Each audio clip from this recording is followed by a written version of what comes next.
ಮೂಡಾ ಕೇಸ್ನಲ್ಲಿ high court entry, ಹಲ್ಲು ಕಿತ್ತ ಹಾವಿನಂತಾಯ್ತಾ ಇಡಿ? ಮೂಡಾ ಹಗರಣದಲ್ಲಿ ಆರೋಪಿತರು ಸೇಫ್ ಆದ್ರ? ದೇಶದ ಭ್ರಷ್ಟರ ನಿದ್ದೆಗೆಡಿಸುವ ಇಡಿಗೆ ಇದೆಂಥ ಸ್ಥಿತಿ ಬಂತು? ರಾಜ್ಯ ರಾಜಕಾರಣದಲ್ಲಿ ಸಿಎಂ ಸಿದ್ದರಾಮಯ್ಯ ವಿರುದ್ಧ ಕೇಳಿ ಬಂದಿದ್ದ ಮೂಡಾ ಹಗರಣದಲ್ಲಿ ತನಗೆ ಯಾವುದೇ ತನಿಖೆಯನ್ನು ಕೈಗೊಳ್ಳಲು ಆಗುತ್ತಿಲ್ಲ ಎಂದು ಜಾರಿ ನಿರ್ದೇಶನಾಲಯ ಇಡಿ ತನ್ನ ಅಸಹಾಯಕತೆ ವ್ಯಕ್ತಪಡಿಸಿದೆ. ಪ್ರಮುಖವಾಗಿ ಈ ಪ್ರಕರಣದಲ್ಲಿ ಆರೋಪಿಗಳಿಗೆ ನೀಡಲಾಗಿದ್ದ ಸಮನ್ಸ್ ವಜಾಗೊಂಡಿರುವ ಹಿನ್ನೆಲೆಯಲ್ಲಿ ಇಡಿ ಪ್ರಕರಣದ ತನಿಖೆ ನಿಂತು ಬಿಟ್ಟಿದೆ ಎಂದು ಹೇಳಿಕೊಂಡಿದೆ. ಇನ್ನು ಮೂಡಾ ಮಾಜಿ ಆಯುಕ್ತ ಡಿಬಿ ನಟೇಶ್ ಅವರಿಗೆ ವಿಚಾರಣೆಗೆ ಹಾಜರಾಗುವಂತೆ ಜಾರಿ ಮಾಡಲಾಗಿದ್ದ ಸಮನ್ಸ್ ಅನ್ನು ಹೈಕೋರ್ಟ್ನ ಏಕಸದಸ್ಯ ಪೀಠ ರದ್ದುಪಡಿಸಿತ್ತು.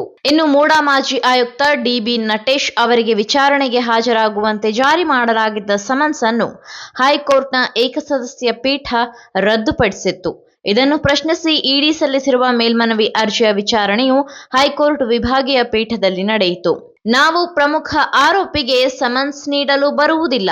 ಈ ವೇಳೆ ಜಾರಿ ನಿರ್ದೇಶನಾಲಯದ ಪರ ವಾದ ಮಂಡಿಸಿದ solicitor general SV. Raju, high court ನಮ್ಮಿಂದ ನಟೇಶ್ಗೆ ಜಾರಿ ಮಾಡಲಾಗಿದ್ದ ಸಮನ್ಸ್ ರದ್ದುಗೊಳಿಸಿರುವುದರಿಂದ ಇದೇ ಆದೇಶದ ಮೇಲೆ ಪ್ರಮುಖ ಆರೋಪಿ ಪಾರ್ವತಿ ಅವರಿಗೂ ನೀಡಲಾಗಿದ್ದ ಸಮನ್ಸ್ ಅನ್ನು ಸಹ ಹೈಕೋರ್ಟ್ ರದ್ದು ಮಾಡಿದೆ. ಅಲ್ಲದೆ ಇನ್ನು ಮುಂದೆ ನಾವು ಪಾರ್ವತಿಯವರಿಗೆ ಯಾವುದೇ ಸಮನ್ಸ್ ನೀಡಲು ಸಾಧ್ಯವಾಗುವುದಿಲ್ಲ ಎಂದು ಬೇಸರ ವ್ಯಕ್ತಪಡಿಸಿದೆ.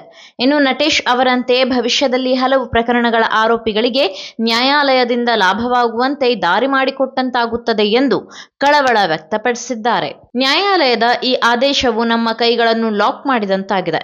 ಪ್ರಕರಣದ ತನಿಖೆ ಕೈಗೆತ್ತಿಕೊಂಡು ಮುಂದಿನ ವಿಚಾರಣೆ ಹೇಗೆ ಸಾಧ್ಯವಾಗಲಿದೆ? ಆರೋಪಿಗಳ ಹೇಳಿಕೆ ಪಡೆದು ಬಳಿಕ ತನಿಖೆಯನ್ನು ನಡೆಸಬೇಕು. ಅಂದಾಗ ಮಾತ್ರ ಇಡಿ ತನ್ನ ಸ್ವತಂತ್ರ ಅಭಿಪ್ರಾಯಕ್ಕೆ ಬರಲು ಸಾಧ್ಯವಾಗುತ್ತದೆ. ಪ್ರಮುಖವಾಗಿ ಪಿಎಂಎಲ್ಎ ಕಾಯ್ದೆಯ ಅಡಿಯಲ್ಲಿ ಸೆಕ್ಷನ್ 17ರ 1 ಮತ್ತು 2ನೇ ಭಾಗಗಳ ಬಗ್ಗೆ ಭಿನ್ನವಾಗಿ ಹೇಳಲಾಗಿದೆ ಎಂದು ರಾಜು ತಮ್ಮ ವಾದ ಮಂಡಿಸಿದರು.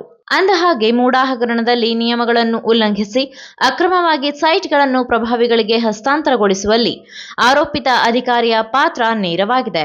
ಅಲ್ಲದೆ ಇದರಲ್ಲಿ ಅಕ್ರಮ ಹಣದ ವರ್ಗಾವಣೆಯೂ ನಡೆದಿದೆ. ಮೂಡಾದಿಂದ ನೀಡಲಾಗಿರುವ ನಿವೇಶನಗಳೆಲ್ಲ ಅಪರಾಧದ ಭಾಗವಾಗಿದೆ. ಈ ಪ್ರಕರಣವು ಮುಟ್ಟುಗೋಲು ಹಾಗೂ ಶೋಧನಾ ಹಂತದಲ್ಲಿರುವುದರಿಂದ ಆರೋಪಿಗಳ ಬಂಧನದ ಪ್ರಕ್ರಿಯೆಯು ಸದ್ಯದಲ್ಲಿ ಇಲ್ಲ. ಬದಲಿಗೆ ಅದು ನಂತರದಲ್ಲಿ ನಡೆಯಲಿದೆ. ಆದರೆ ತನಿಖೆಯು ನಡೆಯುತ್ತಿರುವಾಗ ಕೋರ್ಟ್ಗಳು ಮಧ್ಯಪ್ರವೇಶ ಮಾಡುವಂತಿಲ್ಲ ಎಂಬುದಾಗಿ ಸುಪ್ರೀಂ ಕೋರ್ಟ್ ತಿಳಿಸಿದೆ ಎಂದು ರಾಜು ಹೈಕೋರ್ಟ್ ಗಮನಕ್ಕೆ ತಂದರು.